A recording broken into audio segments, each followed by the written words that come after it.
Assalamualaikum warahmatullahi wabarakatuh. Di pertemuan ini kita akan membahas tentang hukum Kirchhoff.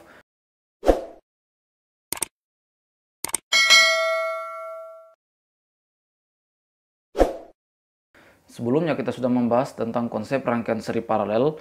Teman-teman silakan nonton, nanti linknya saya cantumkan di kolom deskripsi. Nah, tetapi cara menganalisis rangkaian menggunakan konsep rangkaian seri paralel itu bisa diterapkan pada rangkaian-rangkaian yang sederhana. Nah, tetapi kita juga sering menjumpai rangkaian-rangkaian listrik yang rumit seperti ini.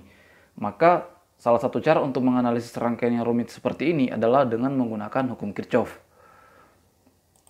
Hukum Kirchhoff itu ada dua ya. Ada hukum pertama Kirchhoff atau yang lebih dikenal dengan hukum titik cabang.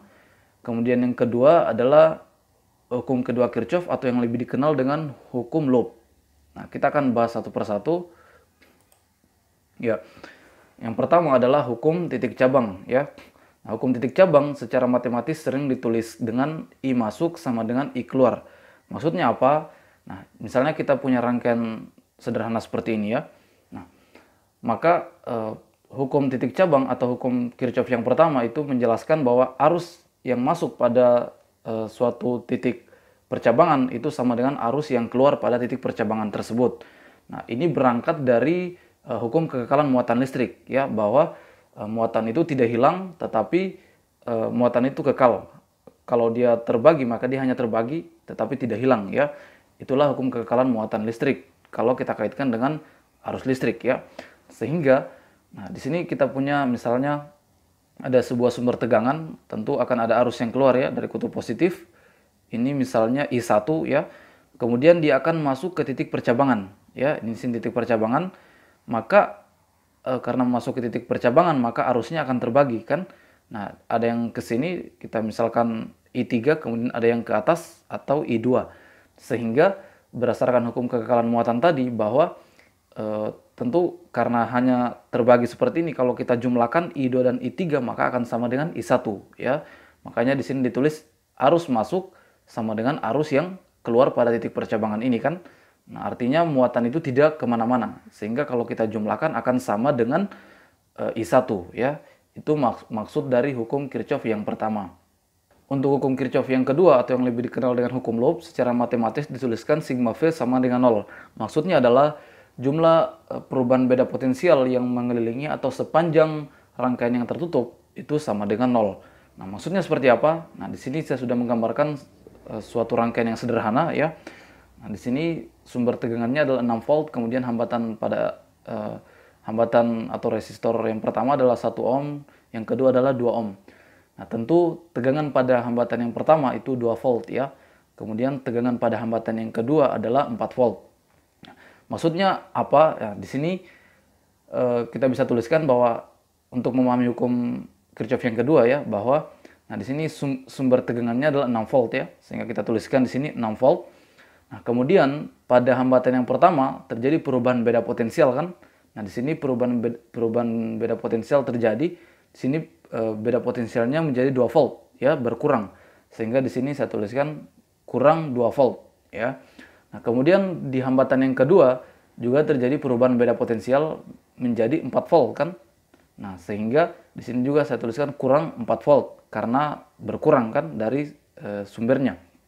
Sehingga di sini 6 volt kurang, nah di sini min 2 kurang 2 volt kurang 4 volt maka min 6 volt kan, sehingga jumlahnya adalah 0. Nah, itu maksud dari hukum Kirchhoff yang kedua.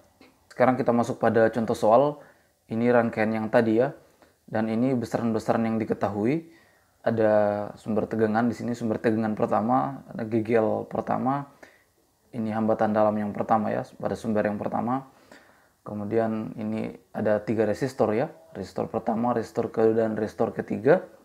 Kemudian di sini sumber tegangan yang kedua. Nah, ini GGL yang kedua, ini hambatan dalamnya.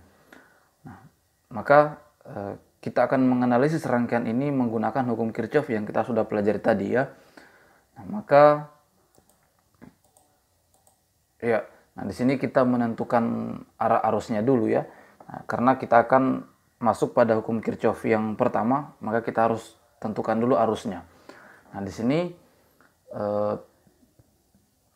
kita misalkan bahwa arus yang keluar dari sumber tegangan ini ya, yaitu I3 ya. Nah, kemudian ini titik percabangannya ya, kemudian akan terbagi di sini I1 ya, kemudian yang ini I2 ya.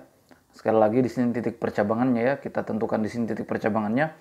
Kemudian kita bisa menyebutkan bahwa arus yang masuk adalah I3, kemudian arus yang keluar dari titik percabangan adalah I1 dan I2.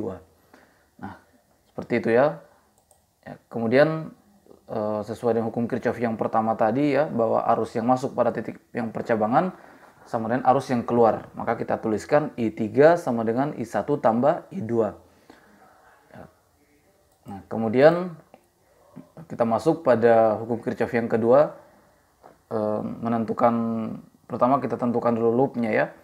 Nah, sebenarnya pada hukum Kirchhoff yang kedua ini kita meninjau, di sini kan ada dua sumber tegangan kan, kita meninjau satu-satu ya. Maka kalau kita meninjau sumber tegangan yang ini misalnya, maka sumber tegangan yang kedua kita hapus atau kita abaikan ya, atau kita tidak perhitungkan. Nah, seperti itu. Sebaliknya kalau kita meninjau tegangan yang kedua, maka sumber tegangan yang pertama itu kita tiadakan atau kita abaikan, alias kita tidak perhitungkan. Nah, seperti itu ya.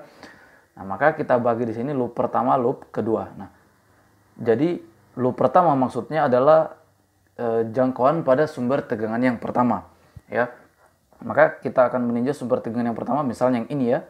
Nah, otomatis seperti yang saya katakan tadi bahwa sumber tegangan yang kedua ini kita abaikan. Sehingga kalau kita abaikan maka komponen-komponen yang di sini juga ikut terabaikan ya. Nah, secara singkatnya maka di sini kita hapus ya, maka di sini kita anggap tidak ada ya. Sekali lagi komponen-komponen yang ini kita anggap tidak ada, maka karena kita meninjau sumber tegangan yang pertama dulu.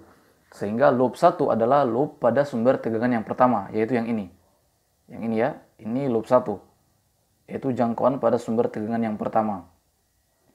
Nah, maka kita masuk sesuai hukum Kirchhoff yang kedua ya, bahwa jumlah dari perubahan tegangan pada atau sepanjang loop ini adalah sama dengan 0 ya.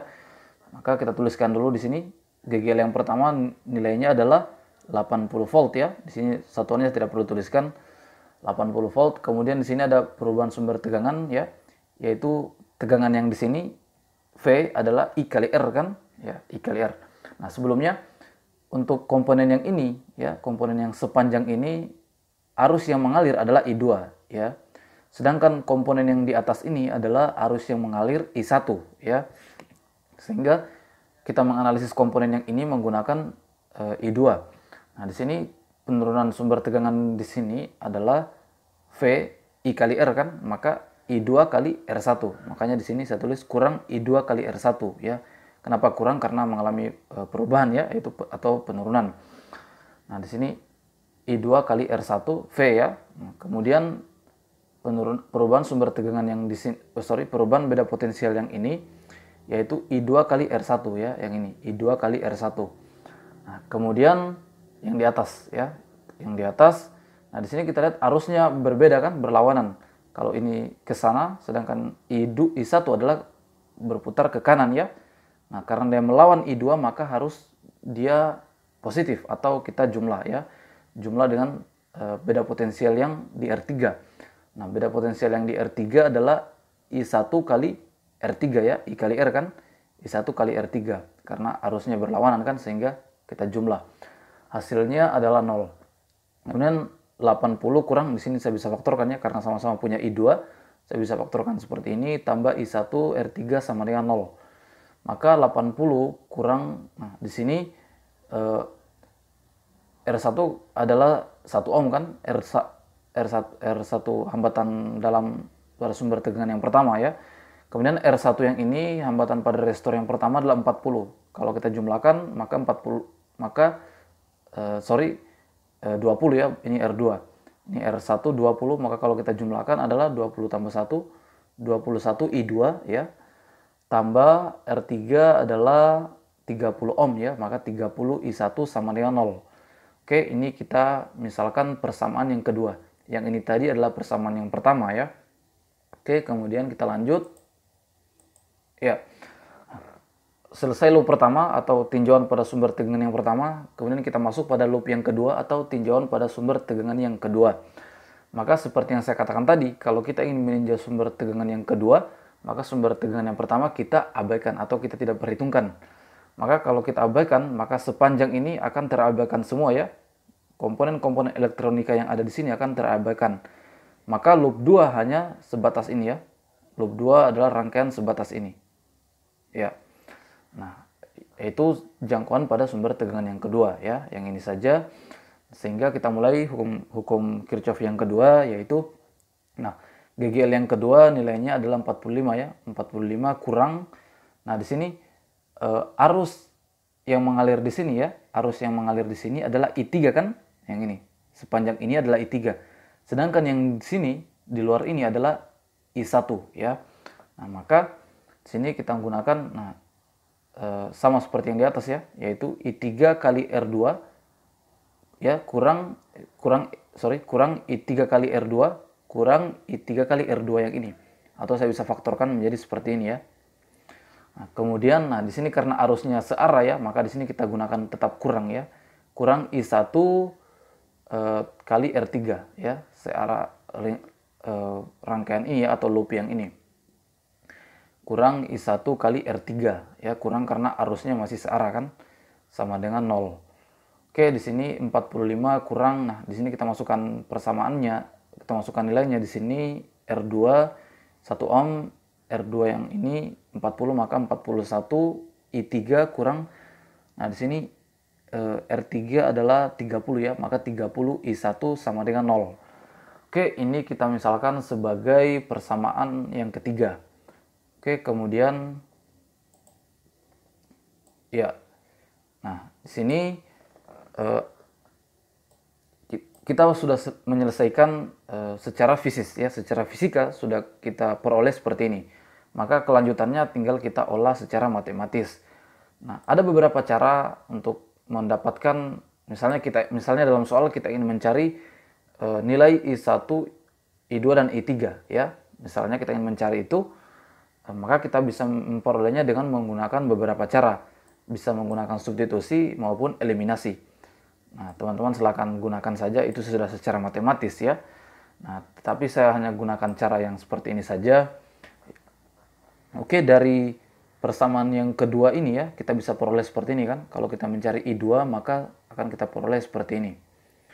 Nah, kalau kita selesaikan 80 bagi 21, yaitu sekitaran 3,8. Kemudian 30 bagi 21, sekitaran 1,4 I1 ya. Nah, kemudian juga persamaan yang ketiga ini kita bisa ubah seperti ini ya. Nah, kalau kita mencari I3, maka jadinya seperti ini. Ya, 45 ya bagi 41, hasilnya sekitar 1,1 ya. Kemudian min 30 atau 30 bagi 41 sama dengan kurang 0, sekitaran 0,73 ya. 0,73 I1. Oke, ini persamaan I2 dan I3. Selanjutnya kita padukan dengan persamaan yang pertama tadi ya, yang ini. I3 sama dengan I1 tambah I2. Maka kalau saya mencari I1 sama dengan I3 kurang I2 kan. Nah, di sini I3 dan I2 kita sudah peroleh yang ini ya, persamaannya. Kita masukkan I3 adalah yang ini ya, ini. Kemudian kurang I2 yang ini ya. Maka kita selesaikan, ini kan kalau kita buka kurungnya maka kurang 3,8 kurang 1,4 I1 kan. Maka di sini menjadi 1,1 kurang 3,8, hasilnya minus 2,7 kan. Kemudian ini yang kita selesaikan yang variabelnya sama kan. 0,73 kurang 1,4 hasilnya adalah 2,1 I1 ya. Ini sambil saya dua angka di belakang koma.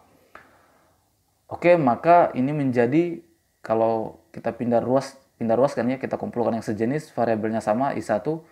Kalau kita pindah ruas maka menjadi positif kan. 2,1 I1 tambah I1 sama dengan min 2,7 ya. Nah, maka kita jumlahkan maka menjadi 3,1 I1 ya, jumlahkan yang ini sama dengan min 2,7. Maka I1 sama dengan min 2,7 bagi 3,1 ya.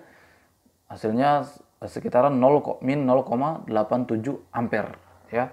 Di sini sudah otomatis satuannya ampere karena satuannya semua setara ya. Semua satuannya setara, maka langsung otomatis ampere. Nah, ini untuk nilai I1 kita sudah peroleh. Oke, selanjutnya untuk I2 ya, di sini I2 kita sudah peroleh tadi 3,8 tambah 1,4 I1.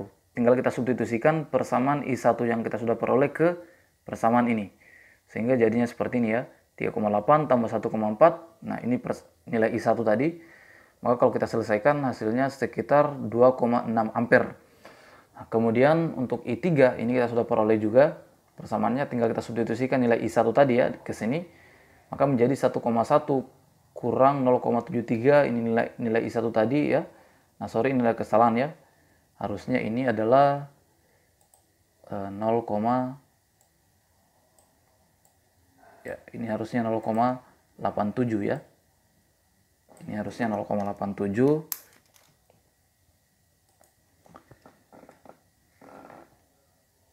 Ya, ini harusnya dia 0,87 ya. Ya, nilai I1 kan minus 0,87, maka hasilnya sekitaran 1,7 ampere. Nah, kalau kita kembalikan ke persamaan di atas, maka akan terbukti ya. Oke, sekian video kali ini, dan jangan lupa klik tombol subscribe dan tombol loncengnya agar teman-teman selalu update dengan video-video terbaru pada channel ini.